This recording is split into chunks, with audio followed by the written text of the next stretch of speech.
Al-Khidmat foundation Pakistan, کوئی تعبیر ادھوری نہ رہے۔ مرحبا مرحبا مرحبا مرحبا مرحبا مرحبا مرحبا مرحبا۔ اور اللہ تعالیٰ میری اس غربت کو، اس فقر کو ختم کرے۔ تو انہوں نے کہا کہ آپ جو ہیں استغفار پڑھا کریں۔ جب وہ رجوع کرتا ہے اللہ تبارک و تعالیٰ کا، اپنے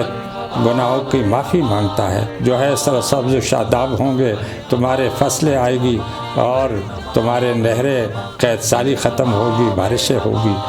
ویڈیو آگے دیکھنے سے پہلے چینل کو سبسکرائب کریں اور بیل آئیکن پر کلک کریں۔ رمضان کا جو مہینہ ہے یہ بہت ہی قیمتی مہینہ ہے اور بہت ہی بامقصد مہینہ اس بات کے لیے کہ اللہ تبارک و تعالیٰ کی بندگی کے ذریعے سے اپنے آپ کو اللہ کا قرب حاصل کرے اور توبہ استغفار جو ہے کثرت کے ساتھ کرے۔ راتوں میں جو ہے اٹھ کر کے اللہ کے سامنے سجدہ ریز ہو کر اور اپنے گناہوں کی اور تقصیرات کی معافی مانگے، اور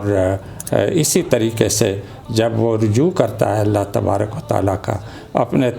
گناہوں کی معافی مانگتا ہے، تو اللہ تبارک و تعالیٰ مہربان ہوتا ہے اور وہ جو ہے اس کے گناہوں کو بخش دیتا ہے۔ پھر استغفار کے بارے میں آتا ہے کہ حسن بصری رحمۃ اللہ علیہ اپنے شاگردوں کے ساتھ بیٹھے ہوئے تھے۔ ایک شخص آیا، انہوں نے کہا حضرت میں بہت فقر و فاقہ کا شکار ہوں اور میں غربت کا شکار ہوں، تو مجھے کوئی ایسا وظیفہ بتاؤ کہ میں کروں اور اللہ تعالیٰ میری اس غربت کو، اس فقر کو ختم کرے۔ تو انہوں نے کہا کہ آپ جو ہیں استغفار پڑھا کریں۔ پھر اس کے بعد ایک دوسرا آدمی آیا، انہوں نے کہا یا حضرت میرا بچہ نہیں ہو رہا، اولاد نہیں ہو رہی ہے، تو مجھے کوئی ایسی دعا بتاؤ کہ میں کروں اور مجھے اللہ تبارک تعالیٰ اولاد دے دے۔ تو اس نے کہا کہ آپ استغفار پڑھا کریں۔ پھر اس کے بعد ایک تیسرا آدمی آیا، اس نے کہا کہ میں جو ہے اس طریقے سے میرے باغات ہیں اور کھیت ہے، اس کے اندر جو ہے میں نے فصل بویا ہوا ہے، مجھے کوئی ایسی دعا بتاؤ کہ وہ فصلیں جو ہے وہ اچھی طرح سے وہ ہو جائیں۔ تو اس نے کہا کہ آپ استغفار پڑھا کریں۔ تو پھر ایک اور آدمی آیا، اس نے کہا کہ بارشیں نہیں ہو رہی ہے اور قحط سالی ہے، اور آپ مجھے کوئی ایسی دعا سکھائیں کہ میں وہ پڑھ کے اور اللہ کی رحمت کی بارش جو ہے ہمارے اوپر ہو جائے اور یہ قحط سالی جو ہے اور خشک سالی ختم ہو جائے۔ تو حسن بصری رحمۃ اللہ علیہ نے فرمایا کہ آپ استغفار پڑھا کریں۔ یہ لوگ جانے کے بعد ان کے جو شاگرد تھے، انہوں نے کہا حضرت آپ نے ہر چیز کا ایک ہی جو ہے حل بتا دیا، استغفار استغفار۔ تو انہوں نے یہ آیت کریمہ پڑھی، انہوں نے کہا اللہ تبارک و تعالیٰ نے ان سب چیزوں کا ایک ہی حل کہ استغفار پڑھے بندہ تو یہ ساری چیزیں اسے مل جاتی ہیں۔ تو انہوں نے یہ آیت کریمہ پڑھی کہ فَقُلْتُ اسْتَغْفِرُوا رَبَّكُمْ إِنَّهُ كَانَ غَفَّارًا يُرْسِلِ السَّمَاءَ عَلَيْكُمْ مِدْرَارًا وَيُمْدِدْكُمْ بِأَمْوَالٍ وَبَنِينَ وَيَجْعَلْ لَكُمْ جَنَّاتٍ وَيَجْعَلْ لَكُمْ أَنْهَارًا۔ کہ نوح علیہ السلام کے توسط سے اللہ تبارک و تعالیٰ نے فرمایا کہ نوح علیہ السلام نے یہ بات اپنی قوم سے کہی تھی کہ تم لوگ استغفار کرو، تم گناہوں میں لت پت ہو، تم گناہوں سے توبہ کرو، اللہ کی طرف پلٹ کر آؤ، اپنے گناہوں کی بخشش مانگو، تو اللہ تمہارے جو ہے وہ بارشیں تم پر برسا دے گا، خشک سالی ختم کر دے گا، تمہیں بیٹے دے گا، تمہیں اولاد میں کثرت ہوگی، تمہارے باغات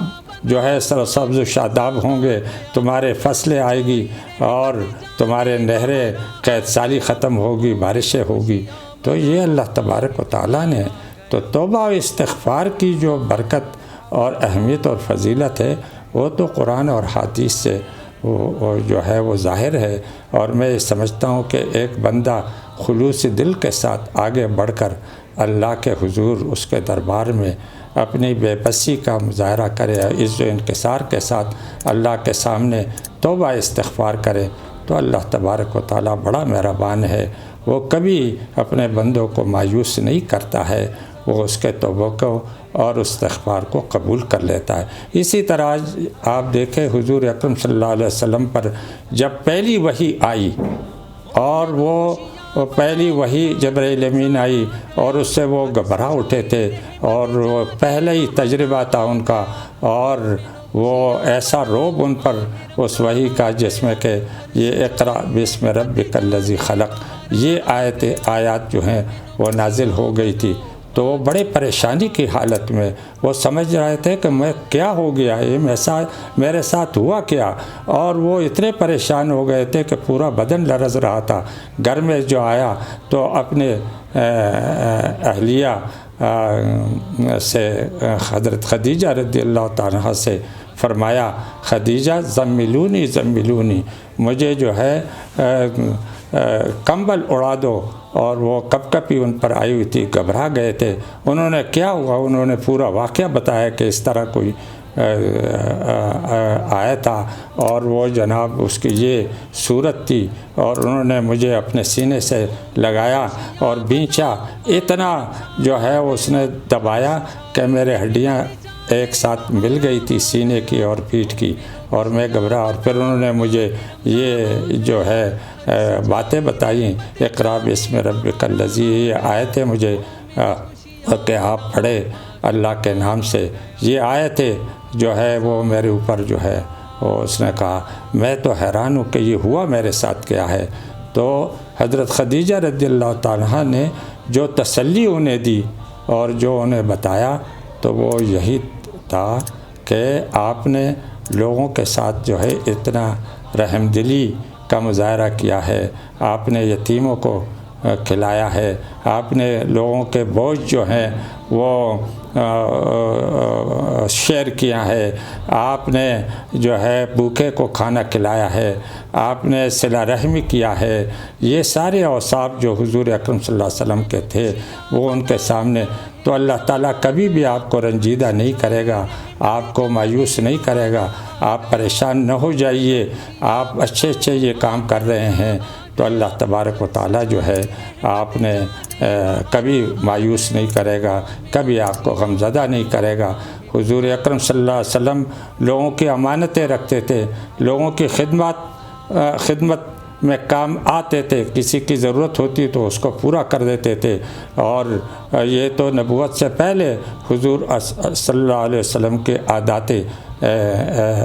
اور خصائل تھے، اور وہ ساری چیزیں جو تھی وہ حضرت خدیجہ رضی اللہ تعالیٰ نے کہا کہ آپ اس طرح لوگوں کے ساتھ، عام لوگوں کے ساتھ ان کی خدمت میں کام آتے ہیں، ان کے ساتھ حسن سلوک کرتے ہیں، آپ ان کا بوجھ جو ہے شیئر کرتے ہیں، تو کس طرح اللہ تبارک و تعالیٰ آپ کو جو ہے کوئی مصیبت میں ڈال سکتا ہے۔ آپ فکر نہ کریں، یہ اللہ کا کرم ہے آپ کے اوپر، اور پھر آپ جانتے ہیں کہ ان کو اپنے پھوپھیزاد بھائی نوفل کے پاس، ورقہ بن نوفل کے پاس لے گئے، جو عیسائی پادری تھے اس زمانے میں، حضرت خدیجہ کے یہ بھائی، تو انہوں نے انہیں تسلی دی جب حضور اکرم صلی اللہ علیہ وسلم کو ساتھ لے کر ان کو پورا واقعہ، انہوں نے کہا کہ یہ تو پہلے جو اللہ تبارک و تعالیٰ نے اپنی رحمتیں کسی پر نازل کرنی تھی، اس کو نبی بنانا تھا، تو اس طرح کے واقعات پیش ہے، یہ تو اللہ کی طرف سے کوئی فرشتہ آیا جس نے آپ کے اوپر نزول قرآن کیا، نزول وحی کیا ہے، اور مجھے تو ہے کہ ایک وقت ایسا آئے گا کہ اللہ تبارک و تعالیٰ جو ہے وہ آپ پر اس طرح سے مہربانیاں کرے گا، اور لوگ آپ کے اس منصب کی وجہ سے جو آپ کو دیا جائے گا آپ کو تنگ کریں گے، آپ کو مصیبت میں ڈالیں گے، آپ کو راستے میں کانٹے بچھائیں گے، آپ کو اپنے گھروں سے نکالیں گے، تو کاش میں اس وقت زندہ ہوتا تو میں آپ کی ضرور جو ہے مدد کرتا۔ تو یہ اس طرح سے توبہ استغفار اور پھر خدمت خلق، یہ ایک ایسے اوصاف ہیں کہ یہ جن میں بھی ہو تو اللہ تبارک و تعالیٰ اسے کبھی مایوس نہیں کرتا ہے۔ خدمت اللہ کے مخلوق کے ساتھ، چاہے وہ والدین کی شکل میں ہو، چاہے وہ احباب کی شکل میں ہو، چاہے اعزاء و اقربا کی شکل میں ہو، چاہے مسلم اور غیر مسلم کوئی بھی ہو، وہ جو ہے ان کے ساتھ اچھی طرح سے پیش آنا اور ان کے ساتھ جو ہے حسن سلوک کرنا، یہ اللہ تبارک و تعالیٰ کا، اور یہ سارے جذبات، نیک جذبات، یہ اسی رمضان کی برکت کا ذریعہ ہے۔ اللہ کی طرف رجوع توبہ اور انابت کے ساتھ اور استغفار کے ساتھ، اور پھر لوگوں کی خدمت میں کام آنا اور لوگوں کے ساتھ جو ہے حسن سلوک کرنا، یہ رمضان کی برکتیں ہیں اور انسان کے اندر یہ جذبات، اور ہمیں چاہیے کہ ہم اس مہینے سے فائدہ اٹھائیں اور اپنے آپ کو اللہ کی عبادت اور بندگی کے لیے تیار کر دیں، اور پورے سال کیا پوری زندگی میں ہم اس رمضان شریف کے اندر جو تربیت اللہ نے ہمارے مختلف ذرائع سے کی ہے اور اس کے اندر ہمارا تزکیہ باطن ہوا ہے، ہم اس کو پورے زندگی میں برقرار رکھیں اور اللہ کی بندگی کے اندر جت جائیں، اور